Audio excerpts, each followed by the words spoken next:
ओम शांति।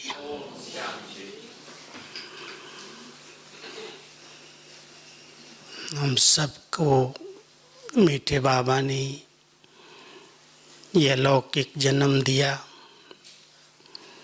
ब्राह्मण कुल भूषण बनाया और इस अलौकिक जन्म की सबसे बड़ी विशेषता है अतीन्द्रिय सुख, जिसके लिए गायन है। अतीन्द्रिय सुख पूछना हो तो गोपी वल्लभ के गोप गोपियों से पूछो। तो आप सब ने उस अतीन्द्रिय सुख का अनुभव किया है?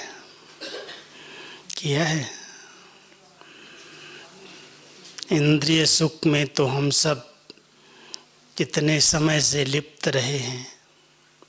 देह अभिमान के कारण एक एक इंद्रिय उसके रस को लेते पतित बनते गए। अभी बाबा हम सबको इंद्रियों से परे का रस, मन रस, जो आत्मिक स्थिति से प्राप्त होता है, उसका रसास्वादन करा दिया। मैं समझता हूँ जिस दिन से हम सब ने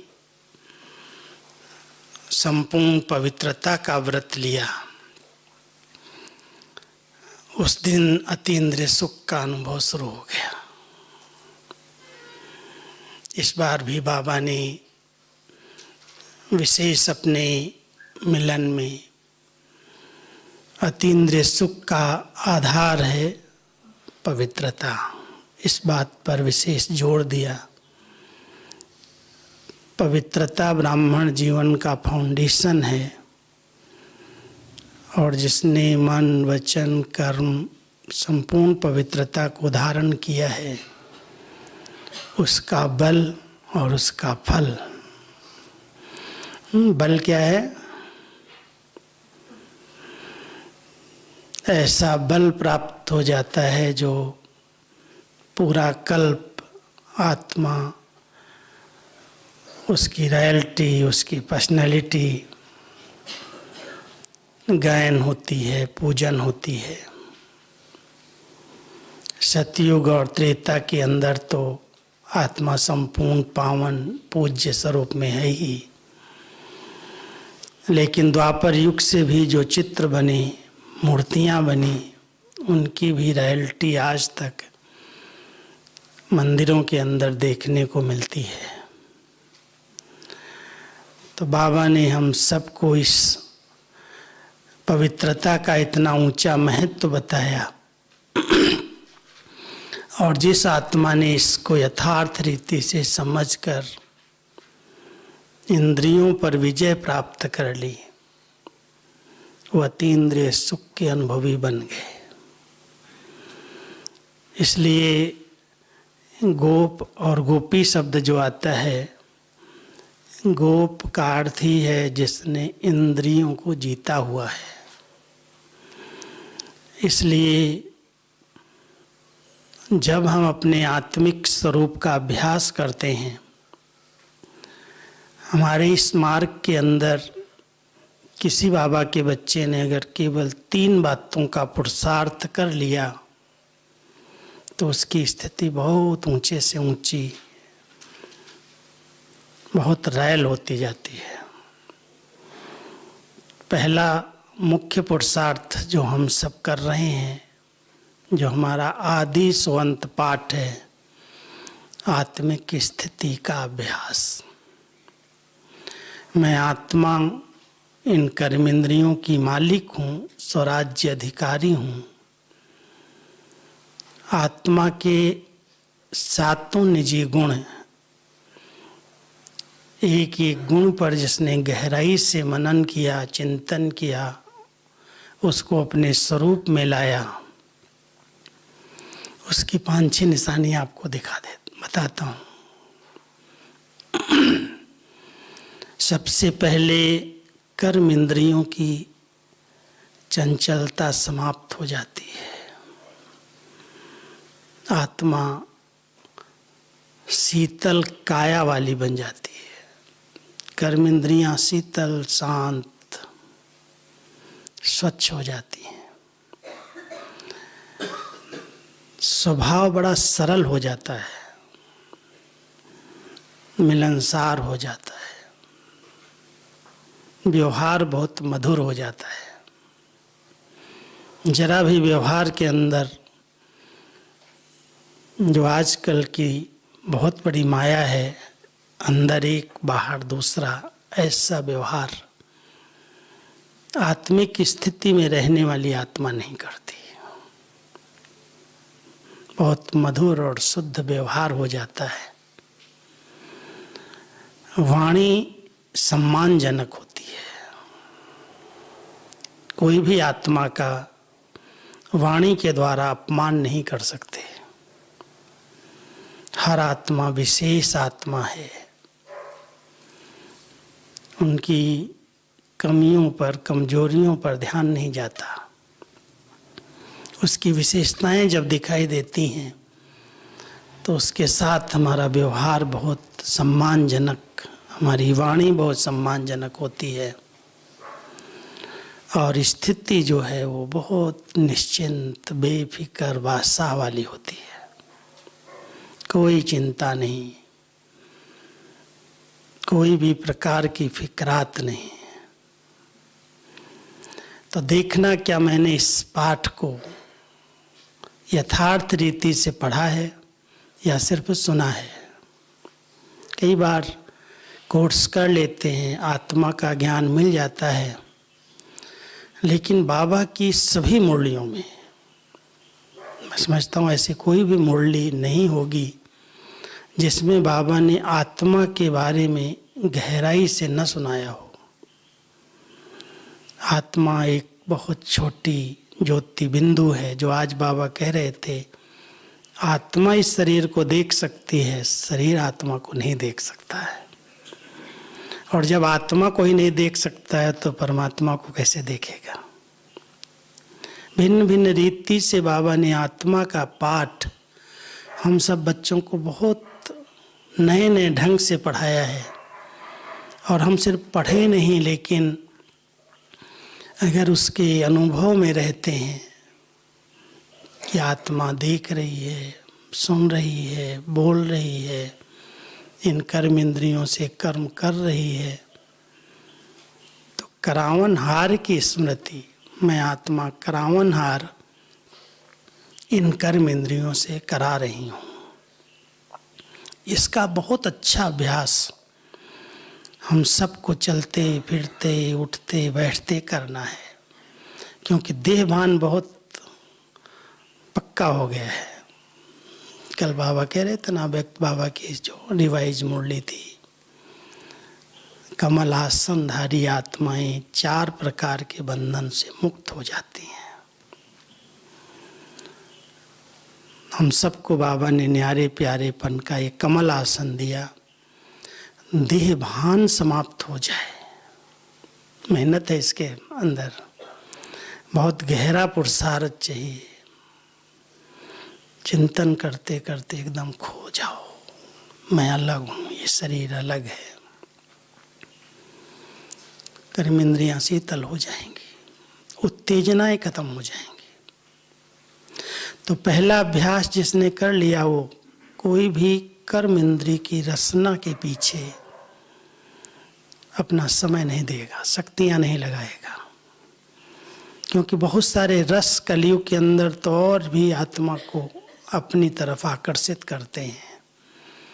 देखने का, सुनने का, बोलने का, खाने पीने का, घूमने फिरने का, बहुत सारे रस जिसमें हम आत्माएं एकदम कहीं ना कहीं अटकी हुई हैं। और जब तक इंद्रिय रस आत्मा को आकर्षित कर रहा है, तब तक ये प्रभु मिलन वाला अतीन्द्रिय सुख अनुभव नहीं होता। थोड़े समय के लिए होगा, लेकिन सदा काल के लिए नहीं। बाबा मिल गया, खुशी हुई, भटकने से बच गए।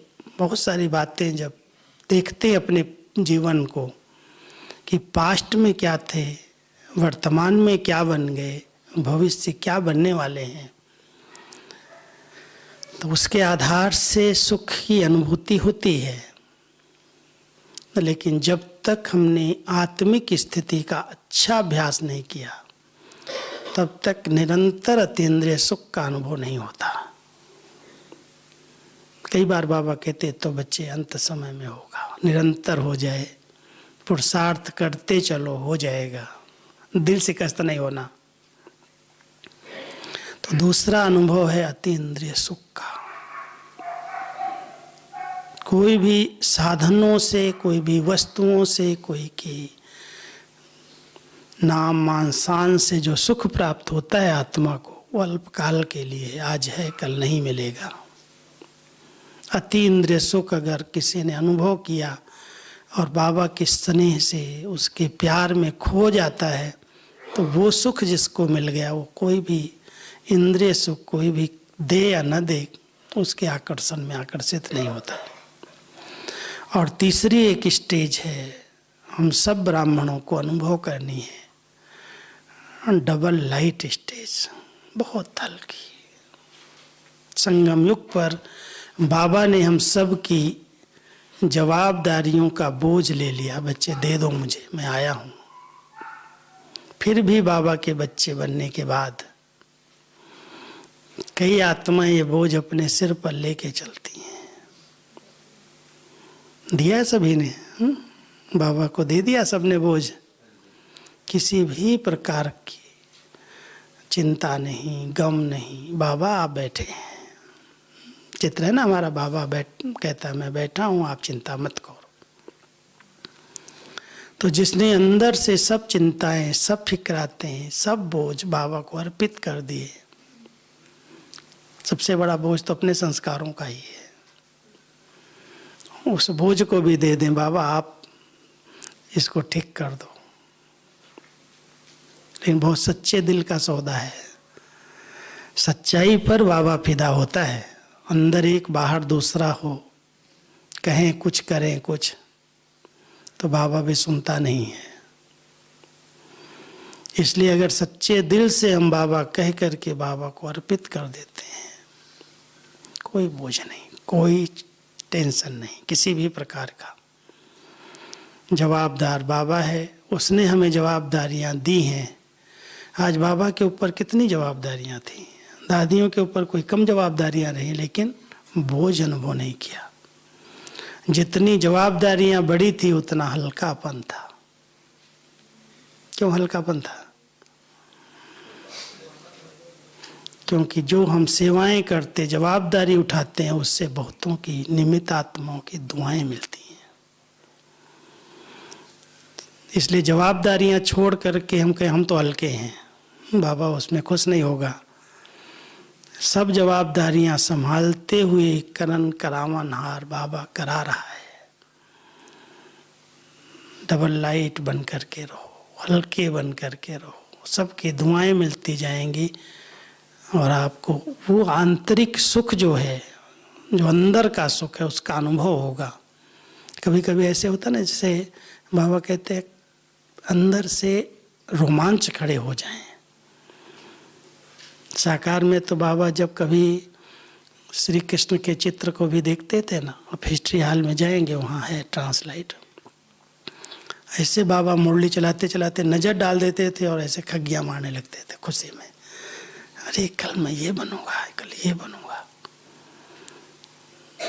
वो नशा क्या था, वो खुशी क्या होगी, वही अतीन्द्रिय सुख कहलाता है, जिसके अंदर कोई परवाह नहीं, मैं बहुत बड़ा हूँ, जवाबदार हूँ, इतना बड़ा यज्ञ है, इतने बच्चे हैं। बाबा ने एकदम अपने को लाइट बना लिया, मिचनू बना लिया, छोटा बच्चा हूँ। और उसके आधार से जो नशा था, खुशी थी, उसका अनुभव बाबा अंदर अंदर करते, एकदम मस्त स्थिति, बेफिक्र स्थिति, निश्चिंत स्थिति। तो हम सब बाबा के बच्चों को सिर्फ सुनो नहीं, क्लास नहीं करो, क्लासें तो बहुत कर लिया है, वो स्थिति हमारी बन जाए बस। एक आत्मिक स्थिति, एक अच्छा अभ्यास हो, चलते फिरते। कई लोग इतना हट करके देखने का अभ्यास करते हैं ना, सिर में दर्द डाल देते हैं। ऐसी मेहनत नहीं करनी है। नेचुरल मैं आत्मा हूँ, देख रहा हूँ, सुन रहा हूँ, बोल रहा हूँ। जैसे देह मन नेचुरल हो गया है ना, कोई नाम भी लेता है तो ऐसे ध्यान चला जाता है, नेचुरल हो गया है, उसके लिए कोई मेहनत नहीं की है। ऐसी आत्म अभिमानी स्थिति नेचुरल बन जाए, सच्ची तपस्या तो यही है। नेचुरल, मैं आत्मा हूँ, ये आत्मा है। हम सब पाठधारी हैं, हम खेल खेलने के लिए आए हैं। जो इस नाटक को बहुत साक्षी दृष्टा बन करके देखता है, अपने और अन्य आत्माओं के पार्ट को, वो बहुत हर्षित रहता है, वो अतीन्द्रिय सुख का अनुभव करता है। अगर किसी के पार्ट को देख करके ये ऐसे कर रहा है, ये ऐसे हो रहा है, क्यों, क्या, कैसे के प्रश्नों में उलझ गया, तो बाबा कहते हैं जो प्रश्नों में उलझता है उसकी कभी भी प्रसन्न चित्त स्थिति नहीं रह सकती। कोई भी चीज देख करके प्रश्नों में आत्मा ना उलझे, नथिंग न्यू। दो ही बातें बाबा ने पक्की कराई इस मुरली में लास्ट की। एक फुल स्टॉप लगाने का अभ्यास, आश्चर्य की मात्रा कॉमा की या क्वेश्चन मार्क की न लगे, फुल स्टॉप। कितना सहज रीति से बाबा है, बच्चे, छोटे बच्चे को पेंसिल दे दो ना, ऐसे रखेगा तो फुल स्टॉप लग जाएगा। कहना तो सहज है, लेकिन जब कोई पेपर आता है तब पता चलता है कितनी हलचल के क्वेश्चन उठ जाते हैं, क्यों हुआ, कैसे हुआ, मेरा कोई यहाँ स्थान ही नहीं है, कोई वैल्यू नहीं है, कोई पूछता नहीं है, कोई जानता नहीं है। बहुत प्रश्नों की हलचल में कई ब्राह्मण आत्माएं उलझ जाती, वो खुशी नहीं, वो नशा नहीं रहता। अब हम सबको फुल स्टॉप लगाने का बड़ा अच्छा अभ्यास करना है, कुछ भी हो जाए, नथिंग न्यू। अगर ये अभ्यास कर लिया ना फुल स्टॉप लगाने का, तो अतीन्द्रिय सुख का अपने आप अनुभव होने लगेगा। लगना चाहिए स्टॉप, ब्रेक इतनी पावरफुल होनी चाहिए। कोई भी दृश्य देखें और नथिंग न्यू, क्यों हुआ, कैसे हुआ, ऐसा हो गया, वैसा हो गया, इसके साथ ऐसा क्यों हुआ। कई ब्राह्मण आत्माएं बहुत उलझ जाती हैं, प्रश्न पर प्रश्न पूछती रहती हैं, छोटी छोटी बातों को प्रश्नों में डाल देती हैं। इसलिए ध्यान देना, कभी भी कोई भी प्रकार से मन उलझन में ना आए। सब बाबा ने सुना दिया है। ज्ञान का अच्छा सिमरन करने वाली आत्मा अतीन्द्रिय सुख का अनुभव कर सकती है। इसलिए देखो दिखाया है, बाबा एक प्रैक्टिस करते थे साकार में, ब्रह्मा बाबा, बाबा की चारपाई है ना कमरे में, और बाबा वैसे भी एज में बड़े थे, आयु बड़ी थी, और 2 बजे उठ करके बैठना तो नहीं होता था, लेटे लेटे पैर पैर पैर चढ़ाए हुए। और बच्चे कोई आ जाए सामने, कहते बच्चे विष्णु से सैया पर लेटा हुआ है। क्योंकि बाबा को पता था एक नेपाल में विष्णु का चित्र वहाँ है, क्षीर सागर में लेटा हुआ, बहुत बड़ा चित्र, बहुत बड़ा एक मॉडल बनाया विष्णु का। विष्णु क्षीर सागर में लेटा है, शेष सैया है, सांपों की सैया है, और बहुत अच्छे टांग पर टांग चढ़ाए हुए विचार सागर मंथन कर रहा है। ये ज्ञान का चिंतन, जिसने अच्छी तरह से ज्ञान का चिंतन किया है, वो स्वरूप में ले आया। इतना ऊंचा ज्ञान बाबा ने दिया है और स्पष्ट दिया है। आप देखो कहीं भी शास्त्रों में जो हम सुनते आए हैं, पढ़ते आए हैं, इतना स्पष्ट बातें, घर का ज्ञान, परमात्मा का ज्ञान, आत्मा का ज्ञान, पुनर्जन्म का ज्ञान, चक्र का ज्ञान कहीं भी स्पष्ट नहीं है, कोई के पास नहीं है। कितना भी बड़ा विद्वान हो, लेकिन अपने आप को ही नहीं पहचानता है। आत्मा सो परमात्मा कह देता है, आत्मा को निर्लेप कह देता है। एक तरफ कहता हो पाप आत्मा, पुण्य आत्मा, महात्मा, देव आत्मा, और दूसरी तरफ कहता नहीं वो तो निर्लेप है, खाओ पियो मौज करो। बाबा ने एक एक बात इतनी स्पष्ट सुना दी, अगर इसका हम चिंतन करते हैं तो वो आंतरिक खुशी का जो अनुभव होता है वो अतीन्द्रिय सुख कहलाता है। स्पष्ट है, कहीं भी उलझाया नहीं बाबा ने किसी भी बात में। अब घर के ज्ञान के बारे में देखो, परम धाम को ही, ब्रह्म तत्व को ही सबने भगवान मान लिया। एक स्थान, रहने के स्थान को, घर को कोई कहे ये मालिक है, घर कैसे मालिक होगा? घर में रहने वाला मालिक होगा ना। कितना स्पष्ट बाबा ने बताया, बच्चे ब्रह्म घर है, तत्व है, और ब्रह्म लोक का निवासी शिव बाबा हम सब का पिता जो है वो मालिक है। उसका स्पष्ट ज्ञान मिल गया। कैसे आत्माएं आती हैं, अभी तक यही स्पष्ट लोगों के पास नहीं है। इतनी जनसंख्या की वृद्धि कहाँ से हो रही है? वो समझते हैं शायद आत्माएं जानवर शरीर छोड़ते हैं, मनुष्य बन जाते हैं, इसलिए वृद्धि हो रही है। पूछो कहीं, पता ही नहीं किसी को कहाँ से आ रही हैं। और बाबा ने बहुत स्पष्ट बता दिया कि आत्माओं का स्टॉक है, कहीं घर है, और उस घर से सृष्टि मंच पर आती हैं, अवतरित होती हैं, पार्ट बजाती हैं। और जब नाटक की लास्ट सीन होती है, तो जैसे स्थूल में नाटक में सभी एक्टर्स आते हैं स्टेज पर, बीच में कोई भी ड्रेस चेंज नहीं करते, लास्ट में स्टेज पर सब इकट्ठे होकर के अपना दर्शन देते हैं और उसके बाद जाते हैं घर, अपनी ड्रेस चेंज करते हैं। उस नाटक से इस बेहद के नाटक को अगर हम मिलाते हैं, ध्यान देते हैं, कितना स्पष्ट बाबा ने बताया कि इस नाटक के बीच से कोई भी आत्मा, चाहे जितनी महान आत्मा हो, देव आत्मा हो, लेकिन वापस कोई नहीं जा सकती है। ये नाटक अंतिम समय पर जब आ जाता है, खुद गाइड आता है लेने के लिए और सब बच्चों को साथ ले जाता है। ये ज्ञान है, और इतना स्पष्ट ज्ञान बाबा ने दिया है, इसका चिंतन करो, मनन करो, वो स्थिति बन जाती है जो एकदम लगता है तो बेहद का नाटक चल रहा है। बाबा कहता है टीवी देखने का शौक है ना, तो इस टीवी को देखो, बेहद का नाटक, कैसे आत्माएं अपना अपना पार्ट बजा रही हैं। कोई विलेन का भी पार्ट बजाती हैं, कोई दुख देने का भी पार्ट बजाती हैं, कोई बंधन डालने का भी पार्ट बजाती है। इनका ये पार्ट है। एक खिलाड़ी अपना बहुत अच्छा एक्यूरेट पार्ट प्ले कर रहा है। अगर इस दृष्टिकोण से हम हर एक आत्मा को देखते हैं तो कभी भी किसी भी पार्ट को देख करके उलझते नहीं हैं। बहुत अच्छा, बहुत अच्छा, बहुत अच्छा। वो अतीन्द्रिय सुख का आधार बन जाता है। इसलिए ज्ञान का बड़ा अच्छा चिंतन, सुमिरन करो, मगन हो जाओ ज्ञान सुमिरन करते करते। मुरली ऐसे थोड़ी सुन रहे हैं, सुन लिया बस पार कर दिया, पूरा हो गया। कई एक यहाँ मंदिर में, दिलवाड़ा मंदिर में जाएंगे ना, एक मूर्ति है, उसके आगे लिखा नेमीनाथ, शायद उसकी भी पूजा होती है।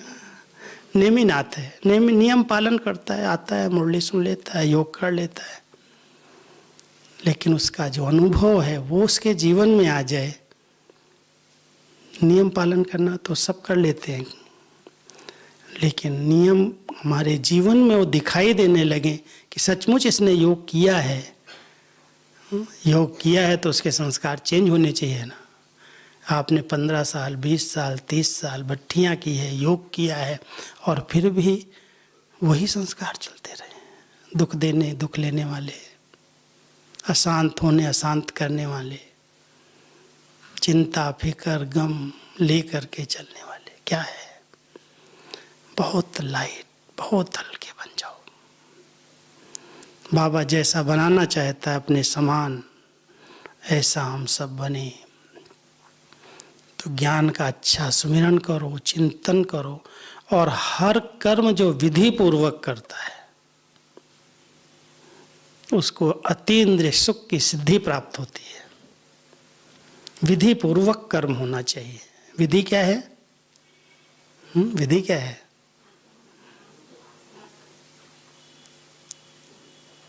कर्म करो लेकिन कर्तापन का भान न रहे, कर्म के फल की इच्छा न हो।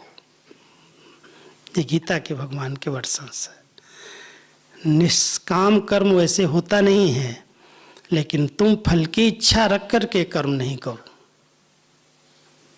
फल तो मिलता ही है। कोई भी काम बाबा कहता है ऐसा है ही नहीं जिसका फल न मिले। चाहे अच्छा करो चाहे बुरा करो, मिलना तो है ही। लेकिन तुम फल की इच्छा रख करके अगर कर्म करोगे तो विधि यथार्थ नहीं है। इसलिए बाबा को समर्पित करो। बाबा आपने करा लिया, शुक्रिया आपका। अच्छे से अच्छा काम जो अच्छा हो, जैसे अच्छे काम के आगे कहते हैं मैंने किया है, कोई गलत हो जाएगा तो फलाने ने उसने कर दिया, उसने कर दिया, दूसरे को दोष देना शुरू कर देंगे। मैंने किया कभी नहीं मानेंगे। अच्छा होगा तो अपना नाम आ जाए, ऐसे बाबा का नाम आ जाए, बाबा आपने अच्छे से अच्छा करा लिया, शुक्रिया आपका। मैं तो आपका ऐसा राइट इंस्ट्रूमेंट बन जाऊं। मैं हमेशा एक ध्यान रखता हूं, बाबा और कुछ नहीं चाहिए, आपका मैं अच्छा सा इंस्ट्रूमेंट बन के रहूं। आपको जो कुछ कराना है आप करा लो। अगर समर्पित हूँ, सचमुच समर्पित हूँ, तो बाबा आपको जो कराना है करा लो। मैं आपका बहुत अच्छे राइट इंस्ट्रूमेंट बन के रहूं। इसमें कहीं पर भी मन मत पर मत ऐड ना हो। श्रीमत प्रमाण हर कर्म होते चले। अगर श्रीमत प्रमाण विधि पूर्वक कोई कर्म कर रहे हैं, उसको कर्म की सिद्धि अतीन्द्रिय सुख न प्राप्त हो, ऐसा हो ही नहीं सकता। और जहाँ कर्म में मन मत पर मत ऐड कर दी, जहाँ कर्तापन का भान आ गया, मैं करता हूँ, मैंने किया, चाहे तन से करो, चाहे मन से करो, चाहे धन से करो, जिस भी शक्ति से करो, लेकिन कर्तापन का भान ना है। कराने वाला करा रहा है, ये मेरा भाग्य है जो भगवान ने मेरे से करा लिया। इतना निमित्त भाव जहाँ आ जाएगा वहाँ निर्माणता आ जाएगी, अपने आप सरलता आ जाएगी। लेकिन जहाँ जरा भी कर्तापन का नशा रहता है, वो कर्म विधि पूर्वक नहीं है। और विधि पूर्वक कर्म नहीं है तो सिद्धि कैसे मिलेगी?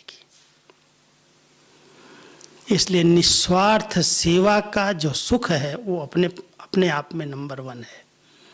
जो निस्वार्थ भाव से करते हैं, कभी भी कोई कामना नहीं रहते हैं। ऐसे कई बाबा के गुप्त बच्चे हैं, ऐसे यज्ञ नहीं चलता है। ये बेहद का यज्ञ जो चल रहा है, दिखावे वाले तो पूछ के करते हैं, इतना मैं करूं दीदी, इतना कर दूं यज्ञ में। और गुप्त होते हैं, ऐसे ही चुपचाप भंडारी में डाल के आ जाते, बोलते भी नहीं क्या किया। बहुत गुप्त बच्चे निस्वार्थ भाव से अपना सफल करते हैं। उनके अंदर ये रहता है कि भगवान के कार्य में थोड़ा सा भी मेरा सहयोग पड़ जाएगा तो मेरा भाग्य बन जाएगा।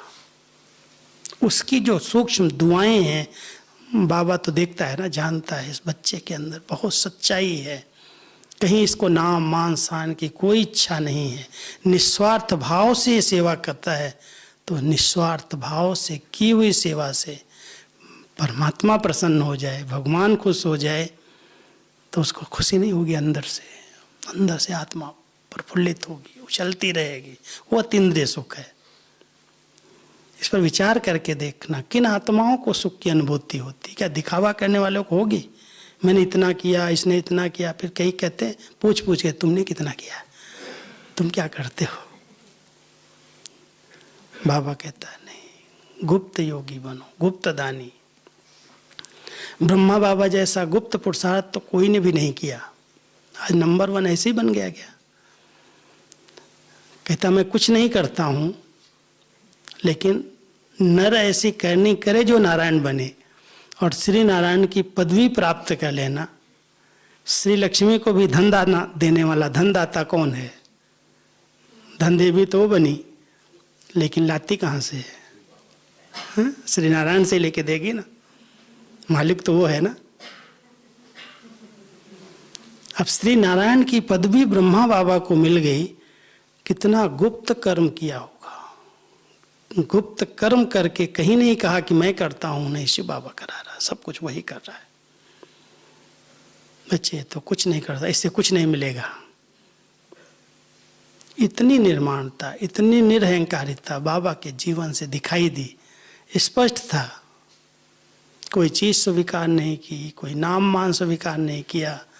कभी कोई महिमा करे, कोई वस्तु लेकर के आए, ठीक है, देव बाबा को, बाबा उसी समय उठा के किसी न किसी बच्चे को दे देगा। इतनी निस्वार्थ भाव से सच्ची सेवा करने वाली आत्मा को आंतरिक खुशी जो है वो अतीन्द्रिय सुख कहलाती है। अंदर से बहुत प्रफुल्लित रहती आत्मा। कभी कभी मेरे को एक अनुभव होता है, जब अनेक आत्माएं गुप्त रीति से दुआएं देती हैं तो योग लगाने की मेहनत नहीं करनी पड़ती।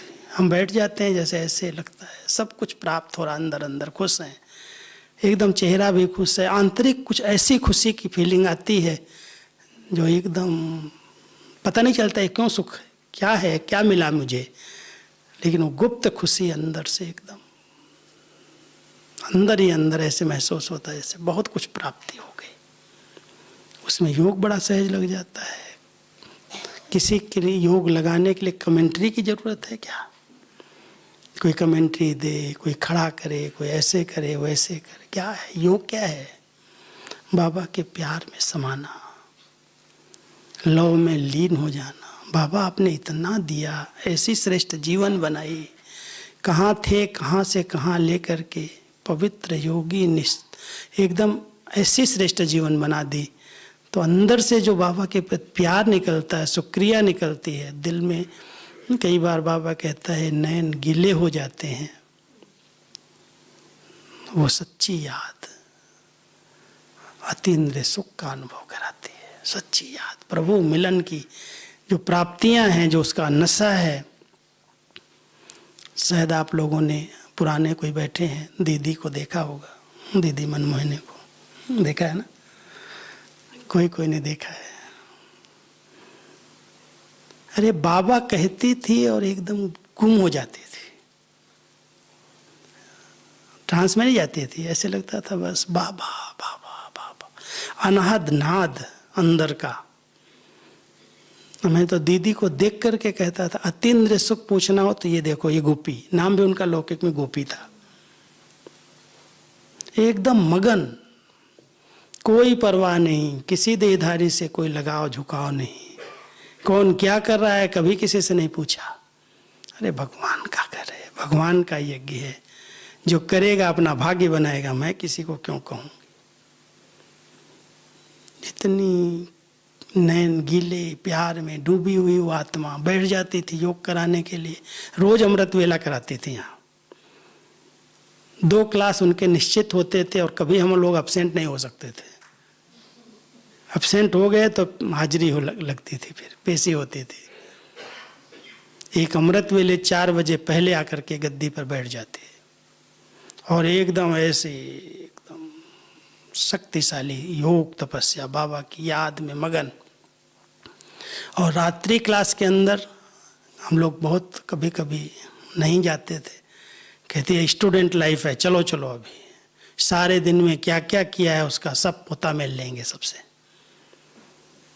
नाइट का क्लास मधुबन का फेवरेट था, हम लोगों का कभी मिस नहीं होता था, क्योंकि दीदी पहले जाकर के क्लास में बैठ जाती थी। और उस क्लास में होता क्या था, चिट चैट, कोई क्लास ऐसा नहीं होता था। कुछ दिन क्या बाबा जब आते थे, अव्यक्त बाबा रात भर बैठते थे और मेरी ड्यूटी लगा दी बाबा के साथ लिखने की, क्योंकि ईशु दादी तो मुरली जब तक चलती थी तब तक बैठते थे लिखने के लिए। और जब वो चली जाती थी दादियाँ कहती तुम रात भर बाबा के साथ बैठ सकते हो। मैं हाँ दे। पूरी रात बाबा बैठते, बोलते, किसी से बात करते, कोई वरदान देते, मैं सब नोट करता रहता। हम नोट तो कर लेता, लेकिन उसको मुरली का रूप देना, उसको सेंटर्स पर भेजना, तो कोई तो पास करेगा। तो गुलजार दादी से पास कराने की तो हिम्मत नहीं होती थी, लेकिन दीदी दादी कहती थी तुमने जो लिखा है ना आकर के क्लास में सुनाओ, नाइट क्लास में रेगुलर। जो हम लिखते थे तो फिर रात को। और सबसे बड़ी परीक्षा मेरी क्या होती थी उस समय, मैं तो छोटा था, आयु में भी छोटा, ज्ञान में भी छोटा, और ये सोफे कुर्सी तो थे ही नहीं।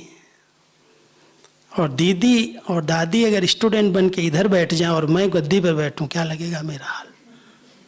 मैं तो ऐसे कांपने लगता। हमने दादी मेरे, अरे स्टूडेंट तो छोटे ही होते हैं ना, मैं स्टूडेंट हूँ, तुम टीचर है भी, तुम कभी नहीं समझना ये बड़े बैठे हैं मेरे सामने, सब बुद्धू बैठे हैं, तुम सुनाओ। बहुत बड़ी परीक्षा होती थी छोटे हाल में ही।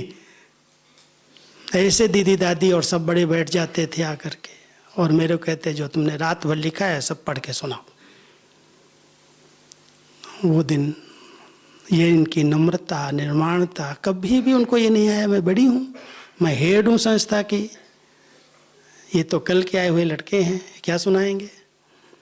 लेकिन एक सिखाने की भावना, एक बहुत स्नेह, बहुत प्यार उनके अंदर से था। ये सब सीख करके होशियार हो जाएंगे। लेकिन बाबा के प्रति जो जिगरी स्नेह था, बाबा का एक महावाक्य मिस नहीं होना चाहिए। गोपियों के लिए तो गायन है मुरली की दीवानी, अतीन्द्रिय सुख का आधार है मुरली से प्यार, और जिसका मुरली से प्यार है उसका मुरलीधर से स्वतः प्यार रहता है। अगर मुरलीधर से सच्चा प्यार है, उसकी मुरली की एक एक बात से प्यार है, अपने आप उस सुख का अनुभव होने लगता है। मुरली के पीछे तो कितना गोप गोपियाँ मस्तानी थी। एक कहानी सुनी होगी आपने, जब गोकुल से मथुरा आने लगे कृष्ण, उसकी एक कहानी बनाई है शास्त्रों में, भागवत में। तो बहुत जिद किया गोपियों ने, आप मुझे छोड़ के कैसे जाओगे, लेकिन उनको जाना था, अपने कर्तव्य था उनका। तो दिखाते हैं कि उन्होंने रथ जब चलने लगा उनका, तो उसके आगे राधा लेट गई आके और कहने लगी तुम जाओ भले, लेकिन तुम मुझे अपनी मुरली दे के जाओ। तुमको जाने की छुट्टी देता हूँ, लेकिन मुरली मुझे दे के जाओ। मुझे वो सीन याद आता है कि ब्रह्मा बाबा गए और वो मुरली दादी के हाथ में दे के गए। देखा होगा दादी प्रकाश मणि जी का मुरली सुनाने का ढंग आज तक कोई ने कॉपी नहीं कर पाया। सबको डांस कराती थी, इतना डांस हो जाता था क्लास में, जाना माना रिफ्रेश हो जाना, बोर करने वाली नहीं। कोई कोई सुनाते हैं तो ऐसे लगता है पता नहीं ये सिर फट नहीं जाए, क्या क्या सुना रहे हैं, ये मुरली सुना रहे हैं अपना मुरला सुना रहे हैं। वो रस, वो प्यार बाबा से इतना जुड़ा देती थी, सब के सब झूम जाएं। सुनाने वालों को बहुत ध्यान देना चाहिए कि बाबा की मुरली हमारे जीवन में आ जाए, और जो हम बोले उसमें अपनी जरा भी मन मत मिक्स ना हो। सीधा बाबा जो सुना रहा है ये सत्य वचन है। चलो स्पष्ट करने के लिए कोई एक दो लाइन सुनाई तो अलग बात है, कोई नए बैठे हैं उनको स्पष्ट करने के लिए कई बातें नहीं समझते हैं लोग, उनको स्पष्ट किया, लेकिन उसमें अपनी मत ऐड नहीं किया। वो रस आए लोगों में, नहीं तो मुरली से रस नहीं आता है। आजकल ऑनलाइन पता क्या कर रहे हैं, फलाने दीदी की मुरली बड़ी अच्छी है, सबकी मुरलियां हैं ऑनलाइन में, उसकी सुनना है, उसकी सुनना है, उसकी सुनना है, लेकिन अपने सेंटर की बहनों की सुनना है, जिनको बाबा ने निमित्त बनाया है उनकी सुनना है। उसकी बजाय जहाँ की अच्छी लग रही, जिस दीदी की मिठास है थोड़ी सी आवाज़ की, उनकी सुन रहे हैं। तो सुनाने वाले अगर उसको समझ जाएं कि लोगों को पसंद क्या है, आखिर क्या चाहते हैं लोग, ये भी तो परख चाहिए ना। मुरली दीवाना बना दे, उसके बिना आत्मा रह ही न सके, ऐसा सुनाने वालों को ध्यान देना चाहिए। इसलिए बाबा ने कहा है मुरली 3 प्रकार की है, first, second, third. First direct बाबा से सुना, सेकंड टेप से सुन लिया क्योंकि उस टोटल कैच किया और उसने सुना दिया, और तीसरा है लिखत में पढ़ करके सुना देना। अभी तो वो जमाना ही आ गया लिखत वाला ही। अब उसको सुनाने वालों की स्थिति कितनी अच्छी चाहिए, बहुत ध्यान देना इस पर। वो मुरली हर एक को ज्ञान डांस कराए, हर एक को अतीन्द्रिय सुख का अनुभव करा दे। ये प्रभु के महावाक्य मेरे कानों में जा रहे हैं, ये बहन के महावाक्य नहीं है, भगवान के महावाक्य। अगर उस भावना से कोई सुने और उसको अपने जीवन में धारण करे तो अतीन्द्रिय सुख का अनुभव होगा। और जो कुछ मिला है, ज्ञान का खजाना जो मिला है, आत्मा ज्ञान का खजाना जो है, शक्तियों का खजाना है। जिसके पास बहुत खजाना होता है उसको खुशी रहती है, आप सब अपने खजानों पर ध्यान देना। कितना अविनाशी खजाना बाबा से हम बच्चों को मिला है। सिर्फ ज्ञान नहीं है, लेकिन इतने गुण, इतनी शक्तियाँ, इतने वरदान, सब कुछ बाबा ने हमको भरपूर किया एक एक बच्चे को। जो ज्ञान खजाने से भरपूर हैं वो अतीन्द्रिय सुख का अनुभव कर पाते हैं, और जिनके पास भरपूर नहीं है, खाली खाली हैं, वो दूसरों के आगे हाथ फैलाते हैं। और बाबा तो कहता है मैं सब बच्चों को समान रूप में देता हूँ, कोई को कम कोई को ज़्यादा नहीं देता हूँ। लेकिन बनाने वालों ने उसको अपना कहाँ तक बनाया वो नंबरवार है। देने वाले ने समान रूप से हमको दिया है। बढ़ाने की विधि क्या है? दान करो, दूसरों को सुनाओ। धन दिए धन ना खुटे। जो शक्ति बाबा ने दी है दूसरों की सेवा में लगा दो। अगर दान करेंगे, एक आदत डालेंगे, ये शक्ति मैं दूसरों को दे करके, अनुभव सुना करके उसको समान बना दूं, आपकी शक्ति बढ़ जाएगी, वो खजाना आपका भरपूर होता जाएगा। हो सकता है स्थूल धन कोई को दो कम पड़ जाए, वो भी भक्ति मार्ग की मान्यता रही है। जिसने लगाया है उसका कम नहीं पड़ता है, कहीं ना कहीं से उसको मिल जाता है करके। लेकिन ये अविनाशी खजाना जो बाबा ने दिया है, अगर हम सेवा में लगाते हैं, दान करते हैं, तो उसका कई गुना होकर के रिटर्न मिल जाता है। और दान की जो खुशी है, मैं समझता हूँ बहुत बड़ी खुशी है। इसलिए दाता बन करके बाबा ने कहा बच्चे तुम मास्टर दाता बन करके रहो, देते चलो देते चलो, देने में कभी कंजूसी नहीं करो।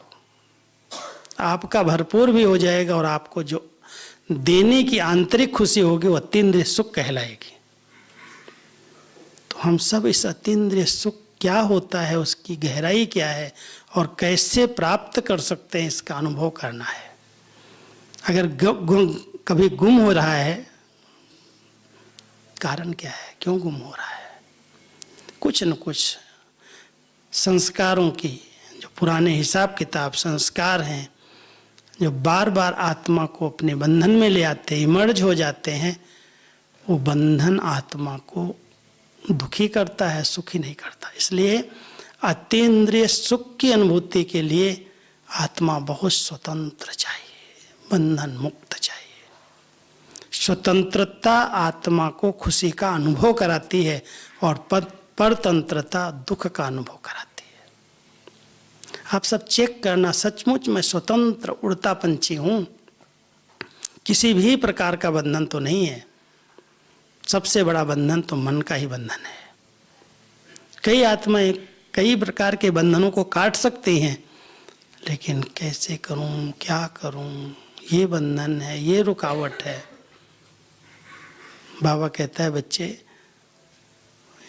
इस कंप्लेन को समाप्त करने के लिए आप लगन को बढ़ा दो। लगन एक ऐसी अग्नि है, अगर लगन की अग्नि लग गई तो कितने भी विघ्न आए, कितनी भी रुकावटें आए, कितने भी लोग बंधन डालें, कोई बंधन आपको रोक नहीं सकता।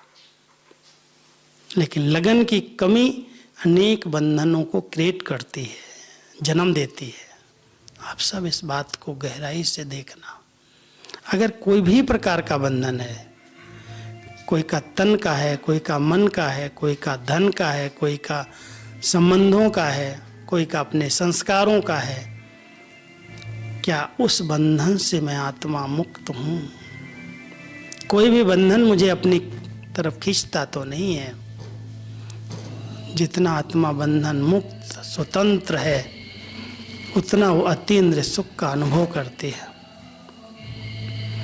तो सभी इस बात पर अंडरलाइन करके बहुत सुख का अनुभव करो, अंदर का सुख, सच्चे सुख का अनुभव, जो बाबा के प्यार में ही है, याद में ही है, मिलन में ही है। वो सुख कोई आत्माओं से नहीं प्राप्त हो सकता है। कोई मेरी महिमा करे, मैं खुश हो जाऊं, सुखी हो जाऊं। कोई चीज़ मुझे दे देवे थोड़े समय के लिए, खुशी का अनुभव तो कराती है। कोई गिफ्ट किसी को मिले, कोई सम्मान मिले। आजकल एक रेस चलती है,